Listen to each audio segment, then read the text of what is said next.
পশ্চিমবঙ্গে বিজেপির পক্ষ থেকে বের করা পরিবর্তন রথযাত্রা বৃহস্পতিবার পাণ্ডবেশ্বর এলাকায় পৌঁছায় এবং বিভিন্ন অঞ্চলে পরিক্রমা করে। পাণ্ডবেশ্বরে হরিপুর এলাকায় রথযাত্রাকে জোরদারভাবে স্বাগত জানানো হয়।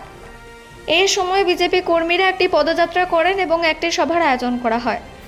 হরিপুর থেকে শুরু হওয়া এই পদযাত্রা পাণ্ডবেশ্বর বাজার সরফি হয়ে লাউদুয়া এলাকায় পৌঁছায়। এ সময় বিপুল সংখ্যক বিজেপি কর্মী ও সমর্থক এই যাত্রায় অংশ নেন। পরিবর্তন রথযাত্রাকে ঘিরে এলাকার মানুষের মধ্যে উৎসাহ দেখা যায়। অনুষ্ঠানে উপস্থিত ছিলেন প্রাক্তন সাংসদ ডক্টর সুভাষ সরকার, বিজেপি নেতা জিতেন্দ্র তেওয়ারি, জিতেন চ্যাটার্জি, বেনুধর মণ্ডল, সবিতা বাগদি সহ বহু বিজেপি নেতা ও কর্মী উপস্থিত ছিলেন। সভায় বক্তব্য রাখতে গিয়ে ডক্টর সুভাষ সরকার বলেন, তৃণমূল কংগ্রেস অত্যাচারের মানুষ সহ করবে না এবং রাজ্যের মানুষ পরিবর্তন চাইছে। তিনি অভিযোগ করেন বিজেপির পরিবর্তন যাত্রার উপর বিভিন্ন জায়গায় হামলা করা হচ্ছে। তিনি আরও বলেন, মানুষের সমর্থন বিজেপির পক্ষেই রয়েছে এবং এবার পশ্চিমবঙ্গে পরিবর্তন নিশ্চিত। তিনি দাবি করেন আগামী দিনে রাজ্যে বিজেপি সরকার গড়ে উঠবে।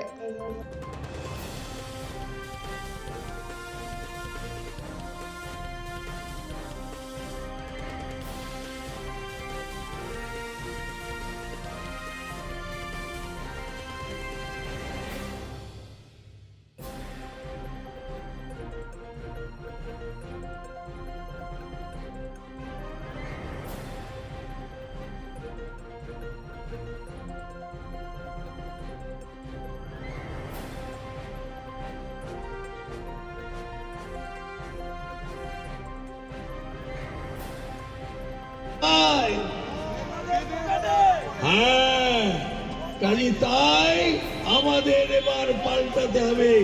আমি বলবো পাল্টানো দরকার, পাল্টানো দরকার। আরেকটা কথা বলে দিই, এইখানে তৃণমূলের যত দাদারা আছে তারা তৃণমূলের এই বেয়াদবি, এই অত্যাচার মানুষ আর সহ্য করবে না। মানুষ স্থির করে ফেলেছে তৃণমূল সরকারের পরিবর্তন, আর তারাও আজকে একেবারে ফ্রাস্ট্রেশন হয়ে গেছে। আর ফ্রাস্ট্রেশনের ফলে আমাদের এই পরিবর্তন যাত্রার ওপর হামলা করেছে। যতই বড় হামলা, কিছুতেই তোমরা সামলাতে পারবে না পরিবর্তন।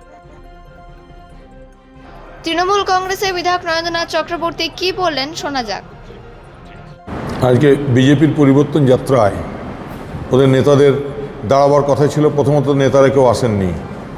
তারা বাংলার মানুষকে কোন লজ্জায় মুখ দেখাবেন, পরিবর্তন করবেন? অগ্নিমিত্রা পাল, সুভাষ সরকাররা? অগ্নিমিত্রা পালকে তো নিজেই গ্রামের মানুষ, তার এলাকার মানুষ পরিবর্তন করতে চাইছে। সুভাষ সরকারকে তো ইতিমধ্যেই পরিবর্তন করে দেওয়া হয়েছে। তো সুতরাং এই পরিবর্তন যাত্রা পশ্চিম বর্ধমানে এক ফ্লপ শো। তাই পশ্চিম বর্ধমানের মানুষ তাদের প্রত্যাখ্যান করেছেন। লড়াই বাংলার মানুষের সঙ্গে বিজেপির জমিদারি আচরণের, বিজেপি জমিদারি সুলভ অত্যাচারের। তাই পশ্চিম বর্ধমানে নয় এটাই পশ্চিম বর্ধমানের মানুষ আগামী দিনে প্রমাণ করে দেবে। ওদের ইয়েতেই মানুষের যোগদান দেখা যায়নি। চেয়ার দেখা গেছে, পতাকা দেখা গেছে, ঢাকঢোল দেখা গেছে, মাইকে গান দেখা গেছে, কিন্তু মানুষ নেই। জনতা জনার্দনের আশীর্বাদ ওরা পায়নি, পাবেনও না।